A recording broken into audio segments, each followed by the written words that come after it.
जय हिंद। ज्योग्राफी मतलब आज भूगोल चलेगा।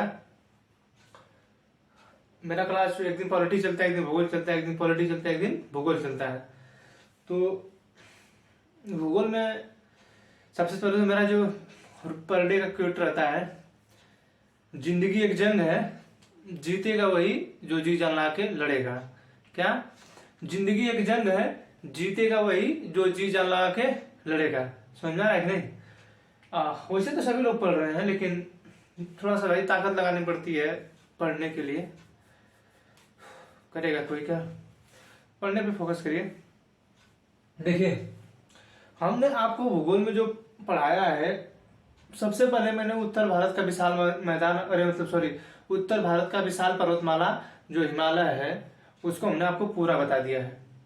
उसके बाद दूसरे दिन मैं जब ये मैदान बताने की कोशिश कर रहा था, मैं उस दिन थोड़ा जल्दी में था, कुछ बता कहीं जाना था, चला गया था जल्दी जल्दी बता के, तो उसको थोड़ा सा केयर करिएगा।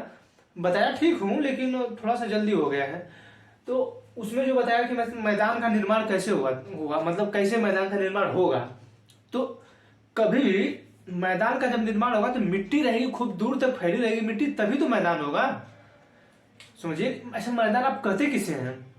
जहां पर मतलब टीला सीधा हो उसे तो पर्वत कहते हैं, लेकिन जहां खूब दूर तक समतल हो, एकदम समतल हो, उसे मैदान कहते हैं ना। तो जो ये मैदान कहते हैं, इसका निर्माण भी तो कुछ समय पहले हुआ होगा, किसी भी तरह इस मैदान का निर्माण हुआ होगा ना, तभी तो ये मैदान कहा जाता है। क्यों नहीं इधर हिमालय को मैदान कहा जाता है? हिमालय को मैदान कहा जाता है, उसमें चोटियां स्थित है, उसे हिमालय कहा जाता है, पर्वत कहा जाता है, पर्वत श्रेणियां कहा जाता है। तो ये जो मैदान है, समतल जो है, वो जो है मैदान है, इसका निर्माण क्या है? नदियों से हुआ है। तो जब नदियों से निर्माण हुआ इसका, तो नदियों ने अपना अपना बीच, जैसे ये जो नदी है मैं बनाया हूं, तो ये जो नदी अपना पानी ले जा रही है, तो अपने इस पानी के साथ कभी तो इसमें बाढ़ आई होगी, कभी ये बाढ़ आई होगी, तो इससे मिट्टी बाहर गई होगी। तो जो मिट्टी बाहर गई होगी वो कहीं खड्डा रहा होगा तो उसे भरा होगा। ये जो नदी बहती है, कहीं अपने दिशा में जिधर खड्डा रहता है उधर ही जाती है ना, जिधर ढलान रहता है उधर ही जाती है ना। तो जिधर जाएगी, जिधर ढलान होगा उधर ही जाएगी ना। अगर आपने देखा होगा कभी, आपके अगर दादाजी होंगे तो वो अक्सर बता रहे होंगे, अगर उनको पता होगा तो ये बता रहे होंगे कि देखिए ये नदी पहले यहाँ से थी, अब इधर से मुड़ गई है, पहले यहाँ से थी, अब इधर से मुड़ रही है। तो मतलब वो क्या हो रहा है? नदी जो है पटाव कर रही है, उस खाली स्थान को भर रही है, भरते जा रही है। आप खुद देखते होंगे दिन पर दिन क्या है, खड्डों को भरता जा रहा है, खड्डे भरते जा रहे हैं। क्यों नदियां जो मट्टी ला रही है तो इधर उधर पाट रही है, तो वो भरता जा रहा है, तो नदी अपना जो है डायरेक्शन, दिशा मोड़ ले रही है। तो हमने जो आपको मैदान बताने की कोशिश की थी, पहले दिन सिर्फ मैंने ये बताया था कि जब पर्वतों से नदियां निकलती हैं, तो मिट्टी का निर्माण कैसे करती है। इससे पहले वाले वीडियो में मिट्टी का निर्माण कैसे करती है, तो सबसे पहले मैंने यहाँ बताया था कि यहाँ पर भाबर प्रदेश बनता है, इसके बाद फिर इससे भी छोटे छोटे टुकड़े होते हैं, जो आगे चलकर जहां पानी रुक जाता है वहां पर उसे तराई कहते हैं। आगे चलने के बाद जहां सकरी होती नदियां, वहां पर उनका पानी उसमें नहीं आ पाता है, उस नदी वाले भाग में, तो नदियां उफान पे बाहर चली जाती हैं। और जब बाहर जाती हैं तो मट्टी से पाटने लगती है उसको। अब उसको पाटने मतलब जैसे क्या है, अब ये बाहर नदी जा रही है, तो इस नदी का जो जितना आयतन होगा, जितना आकार होगा, उसमें तो पानी रहेगा ना। उससे अगर ज्यादा होगा तो बाहर जाने लगेगा। तो उससे जो बाहर जा रहा है, तो इधर जो मिट्टी जा रही है, उसे मैंने बताया था कि ये खादर कहा जाता है। इसके ऊपर जो है कुछ समय पहले गया, लेकिन अब 4-5 साल से नहीं जा रहा, तो उसे कहते हैं बांगर। ये भी मैंने बताया है, सबसे पहले वीडियो मैंने इसको समझाया है, दोबारा समझाया है, फिर तिबारा समझा रहे हैं। इसके बाद फिर आगे जब नदी देखते हैं तो डेल्टा कहीं जहां पर एकदम स्लो ढलान, एकदम नीचे ढलान रहता है, जहां पर अब उससे आगे मतलब वो मट्टी को उठाकर ले ही नहीं जा सकता है।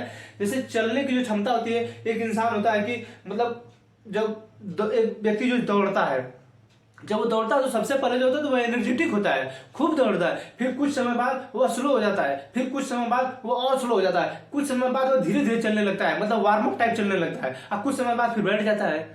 तो नदी जब समुद्र में आके गिरती है, तो समुद्र से ठीक पहले जहां पे ढलान एकदम स्लोप आ जाता है, एकदम जब बराबर हो जाता है, तो आके वहां पर नदी क्या करती है, अपना डेल्टा बना लेती है। तो डेल्टा का भी मैदान होता है, लेकिन वहां पे थोड़ा सा पानी रहता है। तो वहीं पे आप देखते हैं सुंदरवन का डेल्टा जो है, वहां पे बड़े बड़े मैदान है जहाँ पे वृक्ष है, जहाँ पे वृक्ष है उनका वृक्ष जो है नाव बनाने के लिए काम आता है। उसी डेल्टा में आपका भारत का जो बंगाल टाइगर पाया जाता है सुंदरवन के डेल्टा में। तो ये जो डेल्टा बनाती है, ये नदियां जो है मिट्टी का निर्माण करती है, तभी तो बहा कर ले आती है, तभी तो डेल्टा बनता है।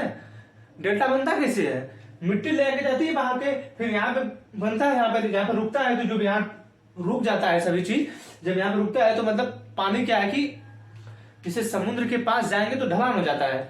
समुद्र के पास जब ढलान हो जाता है तो वहां पे मतलब जैसे पानी अब एकदम स्लो मोशन में जाने लगता है, जो मट्टी को बहा कर ले ही नहीं जा सकता है। हालांकि अब भारत का जो पश्चिमी छोर है, ये जो छोर है, इधर कोई भी नदी डेल्टा नहीं बनाती है, इधर कोई भी नदी डेल्टा नहीं बनाती, जबकि इधर की सारी नदियां डेल्टा बनाती है। इधर की लगभग सारी नदियां डेल्टा बनाती हैं, इधर की कोई भी नदी डेल्टा नहीं बनाती है। क्यों? क्योंकि इधर जो है ऊंचा है, इधर से जब नदी निकलती है तो वह एस्चुरी का निर्माण करती है, वह एस्चुरी का निर्माण करती है। लेकिन इधर से जो नदी निकलती है यहाँ पर स्लोप है, इधर बहुत मतलब ये जो समुद्र है लेवल में आ जाता है। तो जब लेवल में आता है तो नदी यहाँ पर डेल्टा बनाती है, यहाँ पर डेल्टा, यहाँ पर मतलब सभी डेल्टा ही बनाती है। समझना है? ये जितनी सभी नदियां इधर पूर्वी भाग की है, जो भारत के पूर्वी भाग की नदियां हैं, जो गंगा हो गई, इधर से ब्रह्मपुत्र आती है, इधर गोदावरी, कावेरी, कृष्णा, महानदी, जितने भी नदियां गिरती है इधर से आती है, हुगली आती है, और इधर से दामोदर नदी आती है, जितनी भी नदियां आती है सभी डेल्टा बनाती है। क्यों? क्योंकि यहाँ पर बराबर हो जाता है, यहाँ पर जो समुद्र और यहाँ का जो यहाँ की जो मिट्टियां हैं, यहाँ का जो लेवल है इसके लेवल के लगभग बराबर हो जाता है, जिसकी वजह से यहाँ से जो मिट्टी काट कर ले जा रही है, मिट्टी काट कर जो ले जा रही है वो अब आगे ले ही नहीं जा पाती है, तो वहीं पे छोड़ देती है। तो उससे क्या होता है, इसका डेल्टा का निर्माण होने लगता है। तो जो मैदान हम बता रहे हैं कि ये जो यहाँ से लेकर यहाँ तक ये पूरा मैदान है, इसका निर्माण मिट्टियों से ही हुआ है ना, इसका जो निर्माण है मिट्टियों से ही हुआ है। तो मैदान उसी को कहते हैं जिसका निर्माण मिट्टी से हुआ हो। समझा रहे नहीं? जिसका निर्माण मिट्टी से हुआ हो उसे ही मैदान कहते हैं। तो जो आप देखिए, अब ऐसा नहीं है कि इधर से ये जो नदियां हैं ये मिट्टी को नहीं लाती है। अभी आप अच्छी तरह पता है कि ये हमें हिमालय जो पढ़ा होते हैं आपको पता होगा कि ये टूट रहा है, ये टूट रहा है। तो जो मिट्टी है, मिट्टी का निर्माण हो कैसे रहा है? पत्थर से मिट्टी का निर्माण हो रहा है कि नहीं? हम पहली बार जब ये बता रहे थे तो पर्वत हम बता रहे थे कि ये पर्वत टूट रहा है, ये पर्वत टूट रहा है। तो टूटते टूटते टूटते टूटते मिट्टी का निर्माण होता है। जैसे मैं बताया था, उदाहरण दिया था कि आपके घर मशीन होगी, तो अगर मशीन के पास जो चापाकल होता है, चापाकल पानी चलाने वाली, खींचने वाली, तो जो वो चापाकल होता है, वो चापाकल के पास देखेंगे जहां आपके पानी का धार गिरता है, जहां पे पानी की धार गिरती है उस धार के पास देखेंगे तो खड्डा हो जाता है। तो उसका जो बालू चाहे गिट्टल जो निकल के बाहर चला जाता है, वो मिट्टी में मिल जाता है कि उड़ जाता है कहीं? वो तो मिट्टी में मिल जाता है। तो वो मिट्टी में मिलते मिलते मिलते ही मिट्टी का निर्माण होता है। तो ये जो पर्वत कट रहे हैं, टूट रहे हैं, क्या इधर मैदान का निर्माण नहीं होगा? होगा। क्यों? क्योंकि ये भी टूट रहे हैं, इनका भी मैदान का निर्माण यहाँ पे हो रहा है। तो जो ये होता है, तो दो नदियों के बीच को क्या कहते हैं? दोआब कहते हैं। तो दोआब क्या होता है? दोआब का मतलब मैदान होता है, दोआब का मतलब ही मैदान होता है। गंगा यमुना का मैदान, यहाँ पर मैं अभी इसके बाद गंगा यमुना पढ़ाऊंगा। ये सब फिलहाल सिंधु, झेलम, चिनाब, ब्यास, सतलज, रावी ये पढ़ा रहा हूँ। ये भी मैदान है तभी पढ़ा रहा हूँ। ये बताइए पाकिस्तान में भाग पड़ता है, क्या मैदान नहीं है? मैदान है। उसका निर्माण कैसे हुआ? पत्थरों से मिट्टी का निर्माण हुआ। तो ये क्या है? मैदान है। तो मैदान का निर्माण कैसे हुआ? मैदान का निर्माण कैसे हुआ? नदियों से हुआ। नदियों से क्या हुआ? जो मिट्टी बाहर निकली उन्होंने अपना निर्माण किया। और मिट्टी का निर्माण कैसे हुआ? वो जो टूटते हैं कंकड़ पत्थर, इसके ऊपर से जो टूटते हैं, टूट कर जो आते हैं, उन्हीं से इसका मिट्टी का क्या निर्माण होता है।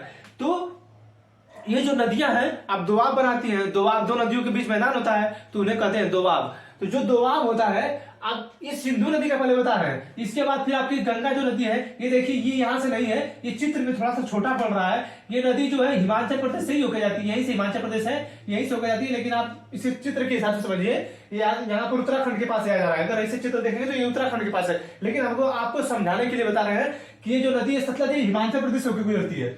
समझा है? ये हिमाचल प्रदेश से होकर इधर पंजाब में आपके पास से होकर गुजरती है, ये इधर उत्तराखंड में नहीं आती है क्योंकि इधर उत्तर प्रदेश हो जाएगा।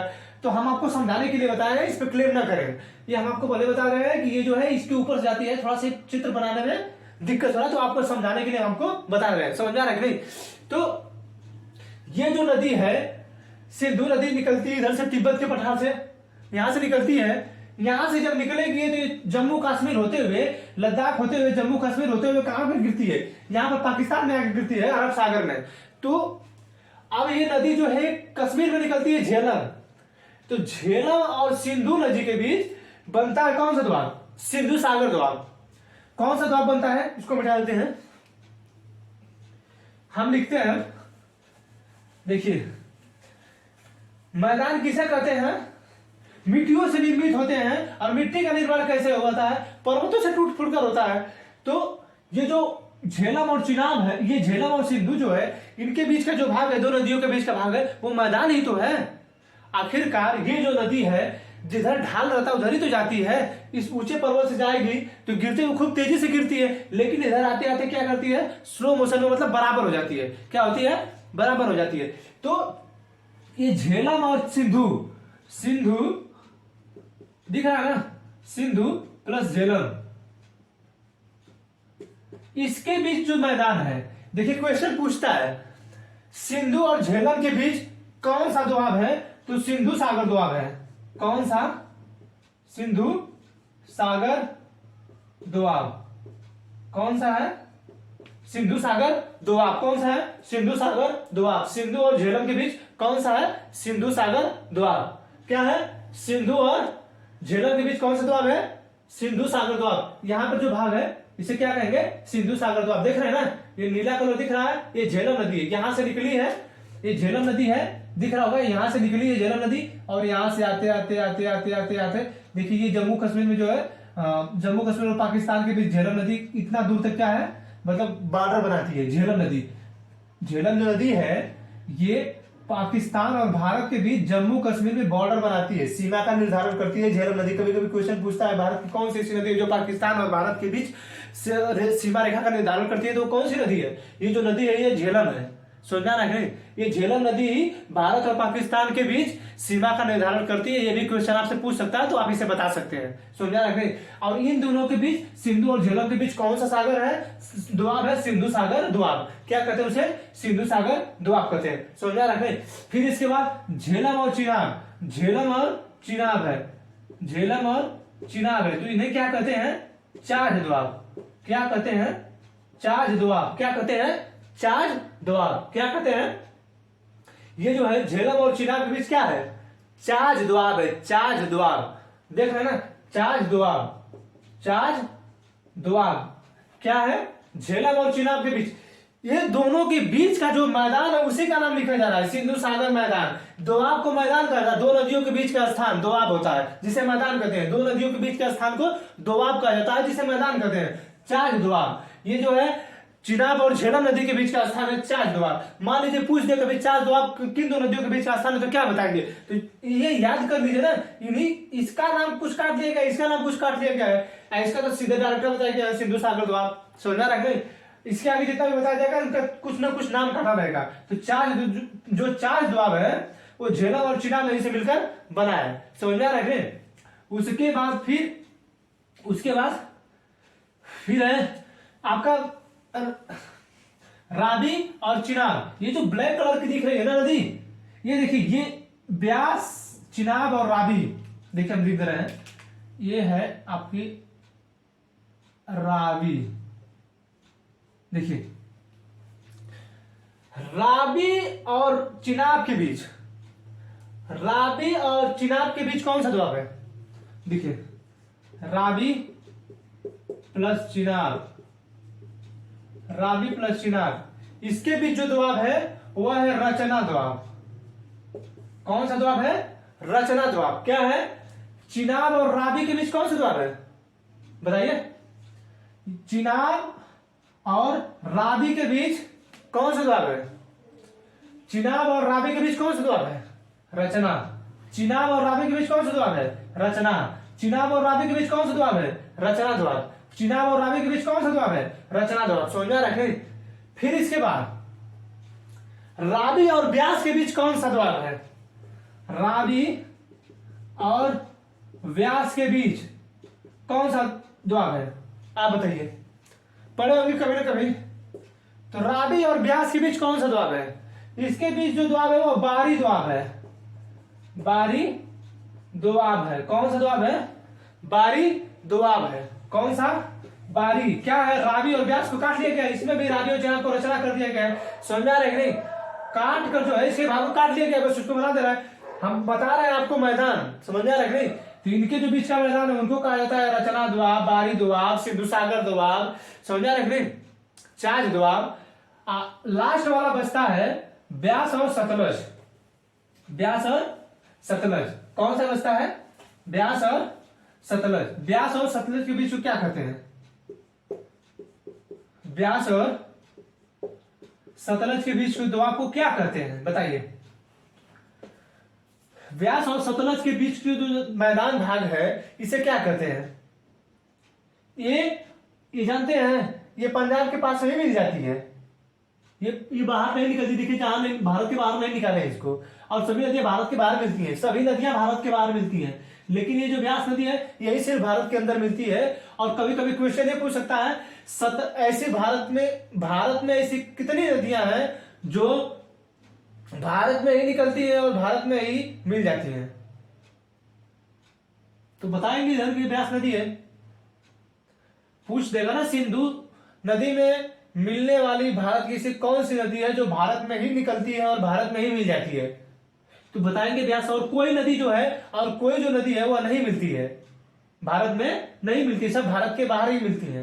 पहले जब मिलता था तो ये पंजाब जो था पहले यहां पर मिलते थे सब, लेकिन अब पंजाब अलग है। पाकिस्तान का भी पंजाब है, पाकिस्तान का लाहौर है, पंजाब है। अपने भारत का भी पंजाब है, पाकिस्तान में भी अमृतसर होगा, हमारे यहाँ भी अमृतसर है, समझे? हमारे यहाँ कराची नहीं है। हमारे यहाँ जैसे मोहम्मद का आतंकवादी संगठन नहीं है, लेकिन वहां तो है, तो अलग बात है, वहां का अलग मामला है। लेकिन हमारे यहाँ जो मामला है वो अलग है। तो ये जो मैदान है इसके बीच क्या जो है? विस्त दोआब। क्या? विस्त दोआब। तो हमने आपको कितना दोआब बता दिया? 4-5 दोआब बता दिया। सिंधु और झेलम के बीच, सिंधु और झेलम के बीच कौन सा दोआब है? सिंधु सागर दोआब। इन दो नदियों के बीच कौन सा दोआब है? तो सिंधु सागर दोआब। फिर उसके बाद चिनाब और झेलम के बीच चाज दोआब है। फिर चिनाब और रावी के बीच कौन? रचना दोआब है। फिर रावी और ब्यास के बीच बारी दोआब है। फिर ब्यास और सतलज के बीच विस्त दोआब है। समझना रख रही कौन सा दोआब है? सिंधु सागर दोआब, सिंधु सागर दोआब यहां पर है। फिर इसके बाद कौन सा है? चाज दोआब है। चाज दोआब के बाद रचना दोआब है। रचना दोआब के बाद बारी दोआब है। बारी दोआब के बाद विस्त दोआब है। कितने दोआब है? 5 दोआब। ये सभी क्या है? मैदान है। और इसे क्या कहते हैं? सिंधु का मैदान। इसे कहते हैं सिंधु का मैदान। सिंधु का मैदान। इसे पूरा कितना नदी बनाती है, लेकिन इसे कहते हैं सिंधु का मैदान। क्यों क्यों कहते हैं सिंधु का मैदान? आप थोड़ा दिमाग लगाइए कि इसे क्यों सिंधु का मैदान कहते हैं, बताइए। हमने तो आपको बता दिया कि झेलम और सिंधु के बीच जो है सिंधु सागर दोआब है। झेलम और चिनाब के बीच चाज दोआब है। चिनाब और रावी के बीच रचना दोआब है। रावी और ब्यास के बीच बारी दोआब है। ब्यास और सतलज के बीच जो है विस्त दोआब है। तो हमने तो ये बता दिया, लेकिन ये हमने क्या बता दिया कि ये पूरा जो मैदान है ये इसे कहते हैं सिंधु सागर का मैदान। क्यों कहते हैं इसे सिंधु सागर का मैदान? क्यों कहते हैं इसे सिंधु सागर का मैदान? इसलिए कहते हैं क्योंकि ये जो नदी है ये डायरेक्ट यहां से निकलती है और आकर यहाँ पर अरब सागर में गिरती है। और ये नदियां कहीं अरब सागर में नहीं गिरती हैं, ये डायरेक्ट आकर इसी सिंधु नदी में मिल जाती हैं। इसी की वजह से इसे कहते हैं सिंधु का मैदान। समझा रहा है? सिंधु का मैदान इसलिए कहते हैं क्योंकि सिंधु नदी जहां से उत्पन्न होती है यहां से निकलने के बाद डायरेक्ट यहाँ अरब सागर में गिरती है, इसलिए इसे सिंधु का मैदान कहते हैं। न कि ये जो नदियां सब सहायक नदी है सिंधु की, सब सिंधु की सहायक नदी है। जैसे मानने के लिए तो कुछ भी मान सकते हैं। अरे मान लीजिए कि इसका यही स्थान है, यही भी गिरती है, तो इसका मान लीजिए। लेकिन अब जो बना दिए जियोग्राफी वाले लोग, भूगोलवेत्ताओं ने जो बना दिया है, तो उसको पढ़ाना है, उसको बताना है, तो जिस तरह रहेगा उसी तरह बताया जाएगा। तो ये जो बताने का तरीका है, इसे सिंधु का मैदान क्यों कहते हैं? क्योंकि ये जो नदी है यहाँ से निकलती है और यहाँ पर आके गिर जाती है। क्या करती है? यहाँ से निकलती है और यहाँ पर आके गिर जाती है, इसलिए इसे कहते हैं सिंधु सागर का मैदान। अब क्यों कहते हैं? क्योंकि ये जो नदियां इसकी सहायक नदी है, ये जितनी भी नदियां हैं सहायक नदी है। तो हमने आपको बता दिया है, आप इसको नोट डाउन कर लीजिएगा। झेलम और सिंधु के बीच, झेलम और सिंधु के बीच सिंधु सागर दोआब है। झेलम और सिंधु के बीच सिंधु सागर दोआब है। झेलम और सिंधु के बीच सिंधु सागर दोआब है। और झेलम और चिनाब के बीच चाज दोआब है। झेलम और चिनाब के बीच चाज दोआब है। फिर उसके बाद चिनाब और रावी के बीच रचना दोआब है। चिनाब और रावी के बीच रचना दोआब है। रावी और ब्यास के बीच बारी दोआब है। रावी और ब्यास के बीच बारी दोआब है। ब्यास और सतलज के बीच विस्त दोआब है। ब्यास और सतलज के बीच विस्त दोआब है। समझ में आ रहा है कि नहीं? तो ये जो है हम मैदान बता रहे हैं, तो ये जो है पूरा सिंधु का मैदान है।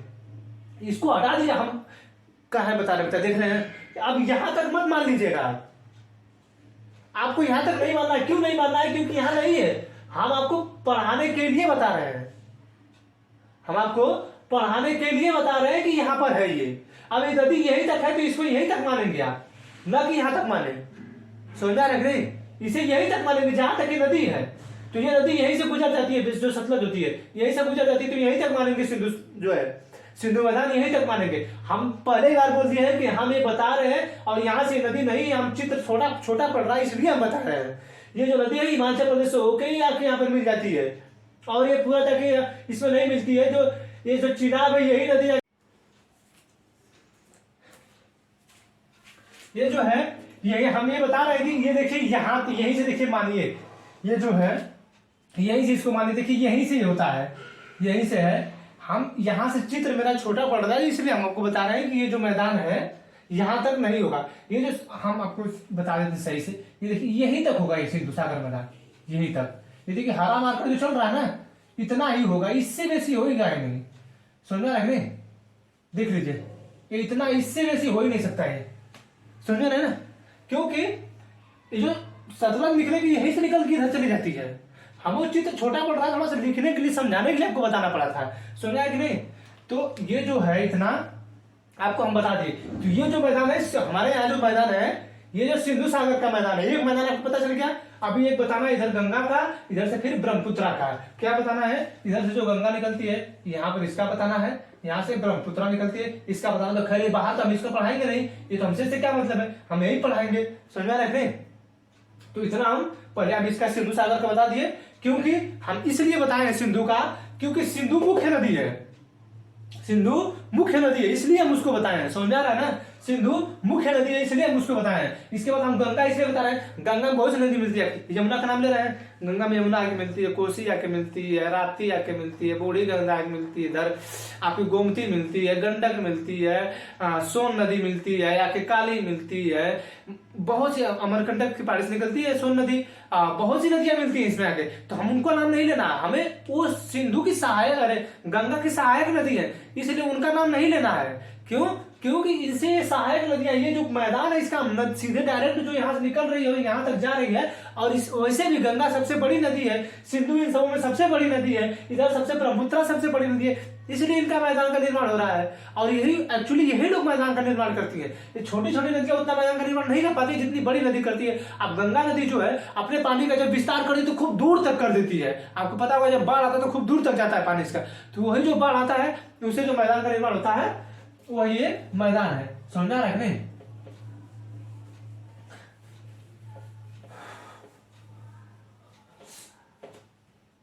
अब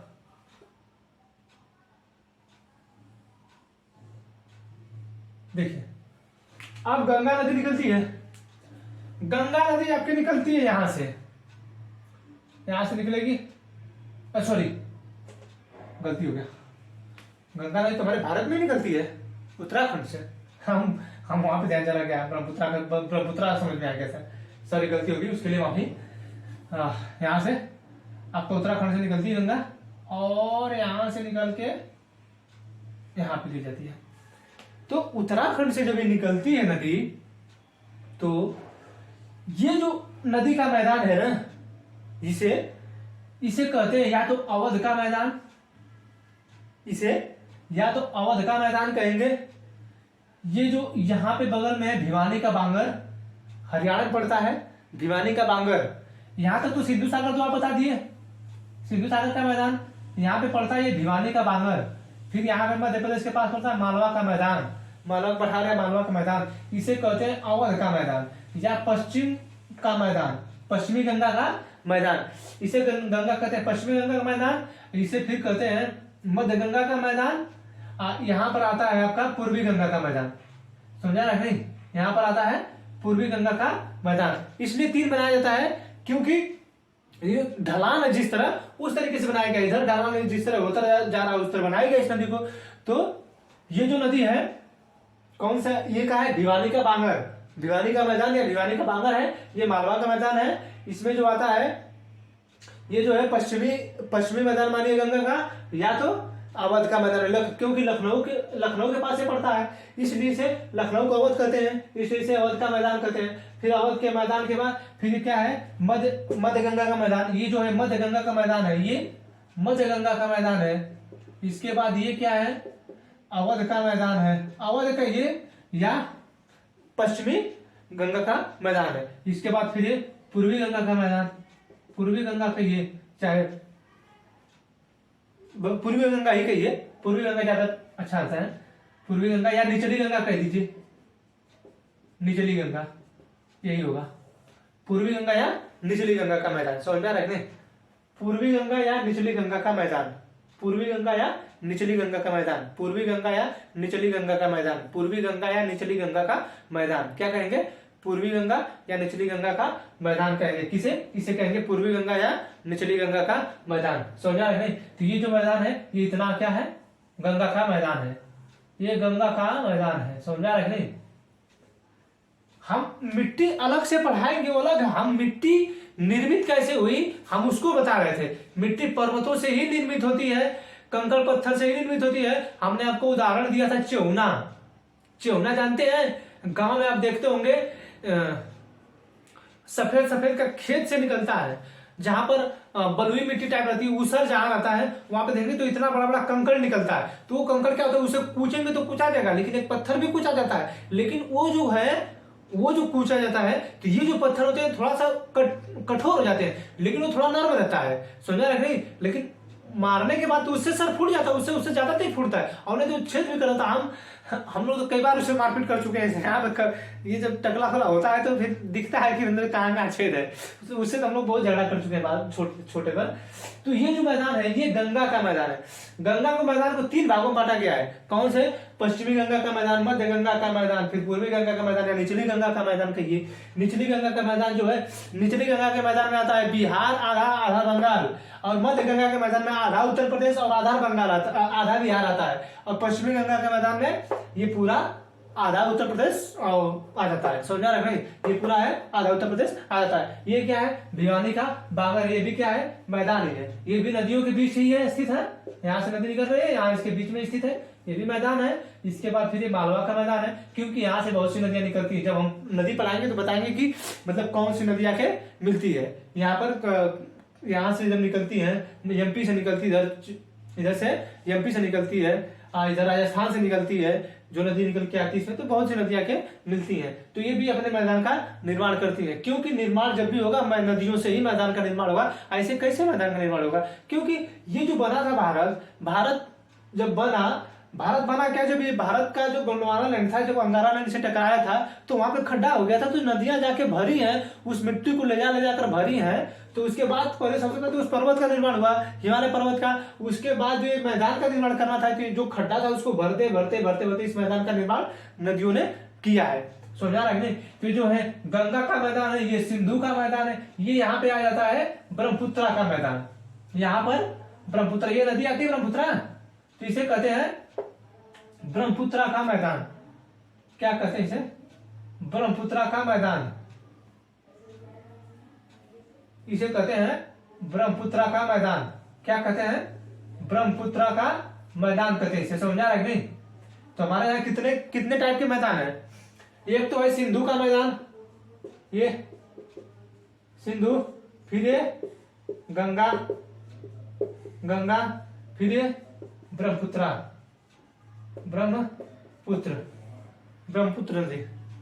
तो ये ब्रह्मपुत्र नदी है, इसका मैदान है। इधर ये गंगा का मैदान है, ये जो है सिंधु का मैदान है। समझा रहे नहीं? ये भिवानी का बांगर है, ये मालवा का मैदान है। समझा रहा है? तो ये है हमारे उत्तर भारत का विशाल मैदान। समझा रहे? उत्तर भारत का ये विशाल मैदान है। समझा रहे? ये तो नदियां थी जो अपना जगह बनाई थी, वो हम उसको बताए हैं। ये जो नदी इधर से गई है, इधर पत्थरों में बना रही है अपना, तो वहां पर भी मैदान है, यहाँ पर भी उत्पन्न होता है। यहाँ पर से वो घाटी उटी है जो उत्पन्न होता है, लेकिन एक्चुअली जो उत्तर भारत का विशाल मैदान है वो इतना में ही है। ये इतना में ही है, जो इतना मैं बना रहा हूँ इतना ही में है उत्तर भारत का विशाल मैदान। अब विशाल है कि इतना बड़ा है तो विशाल नहीं है, इतना बड़ा नहीं जी। समझ आ रहा है कि नहीं? ये इतना बड़ा है तो इसे कहते हैं उत्तर भारत का विशाल मैदान। समझ आया कि नहीं? तो ये हम आपको बता दें उत्तर भारत के विशाल मैदान का निर्माण कैसे हुआ। अब आज के लिए इतना ही, मिलेंगे अगले क्लास में। आई होप कि वीडियो आपको पसंद आया होगा। बहुत बहुत धन्यवाद। जय हिंद। मिलेंगे अगले क्लास में।